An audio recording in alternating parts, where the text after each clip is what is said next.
Well, hello everybody. Welcome to a very special bonus episode of Stagestruck, the Jam Banter podcast. My name's Chris. My name's Todd. And we have just been to see Les the Laos production. Is that what the combination production, the Leeds Grand. Leeds Grand. We've just been to see it. And if you remember the podcast a few weeks ago, we had Jason on, who was playing Thenardier, and we'll get to him very shortly. But what do you think, man? I'm a little bit speechless. What a production! Yeah, the production value was incredible. Do you know what makes me think? Like after watching it today, like if you have, and you got to remember, this is a very special event because it's 4 societies that have come together that are putting on this big production, and of course there's going to be a lot more money. Yes, very much so. Very much so, compared to like other societies maybe just putting a show on themselves. And you can definitely tell, minus the talent, I'm not talking about the talent, but I'm talking about when you have money to put into a show, what a difference. 100%. Like, everything. The LED screens that they were using to kind of tell the story through the scenery and the set was... I think that was what got me the most. Like the set pieces were phenomenal. The lights were so effective. Yeah, very much so. The lights were effective. Not only that, you had the sound and stuff. Like everything. Just when you have a budget, I sat there today and there was numerous times that I did not know that I was watching an amateur production. Yes, exactly that. The big moment for me, going back to the set, and I think it was a moment for you as well, I felt us both kind of gasp at the same moment, was really early on the prologue and the Bishop's Church. It kind of drew on the screen. Yeah. And it was they were all like drawings, weren't they? Just little drawings. But it was so effective. What a difference, like just having the set and the music, and it just shows you, I mean, this was a big cast, and like, let's talk about the cast itself, right? The cast was phenomenal, right? Just beautiful, so well cast. There's like every single person on that stage, is living their life. You could tell. I'm going to say there was 3 highlights for me the whole show. Go on. Three performers for me, and look, they were all great. Phenomenal. 3 people for me that were just phenomenal.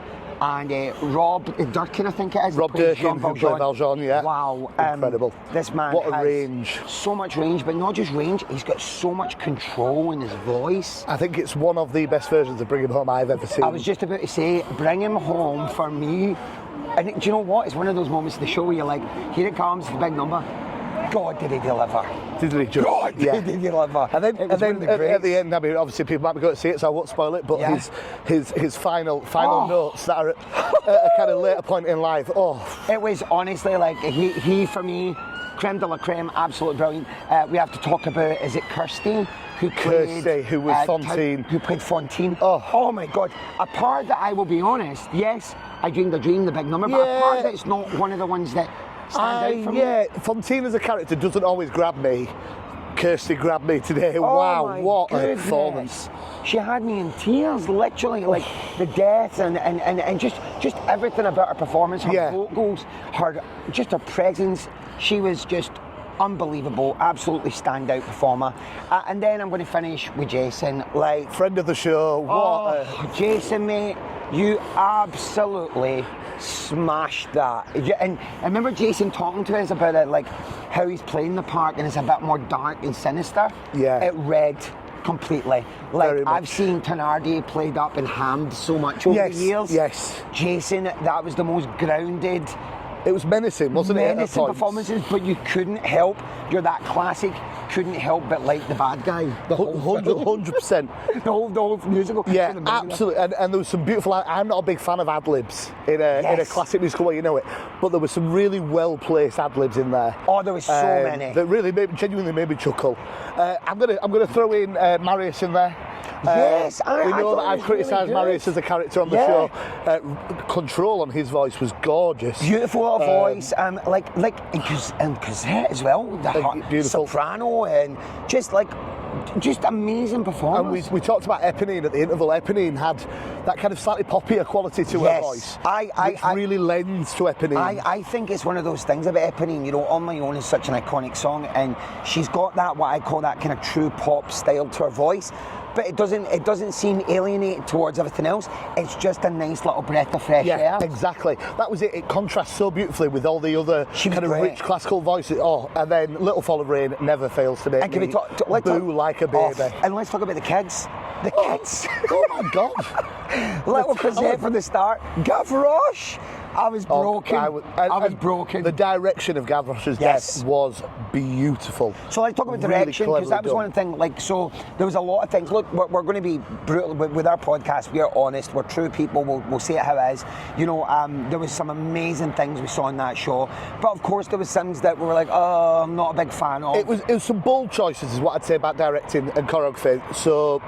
Bold choices are great. Some people are going to love them. Some people are going to not like them as much. Yes, exactly. I'll be honest with you. The prologue, where you've got the chain gang, for me, it was a little bit choreographed. I thought so. And I was a bit worried that the whole show was going to take that kind of feel from it.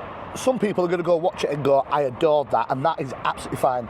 But then, as we moved on and on, the way some of it, there was a beautiful I Dreamed a Dream. Oh my God, when you come on with the lights. And I was a bit unsure as to why. I thought, oh, there's other people on stage, I like it, but it's just her. And we didn't let this guy out the car park. We're blocking someone's car. And I just thought, wow, what a great way to actually show all of London, let's move over this way. Yeah. As you can tell, we are very much live. We're in a car park right now. And then, like I just mentioned, the big barricade death. Oh, how good was the barricade as well?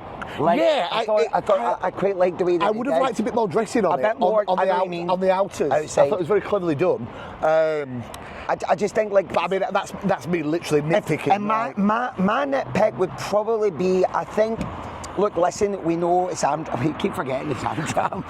There was a couple of technical issues, and I understand, like, look, we're going to get that, right? But when people are coming to see something which is it's not even advertised as Amdram, it's hugely professional, everything about it. There was a few mic situations and things where you couldn't hear certain people, so those were little nitpicky things for me. Can I just say the orchestra were freaking... I've never heard an orchestra as good as what I heard. That orchestra today as well. Just the sound in general, the vocals across the board, choir. Ensemble, choir, coming together, goosebumps. The moment at the end in the finale, lovely. Surrounded by sound is all I'll say, and it was just incredible. We want to thank Kirsty and the amazing team there, and Jason, everybody. They invited us along today to come and see the show, and honestly, we absolutely loved it. So it's still on, I believe, until the 12th of April. So you've still got a chance to go see it. Go and see it. It's definitely worth incredible. Every moment. Massive hats off to you guys. The Grand Theatre offers the most amazing space for it, and you're going to be absolutely blown away. So this was a little bonus episode of the Stagestruck Amdram Banter podcast. We're on our way home now. My name's Chris. My name's Todd. And we'll see you on the next one, all right? Bye.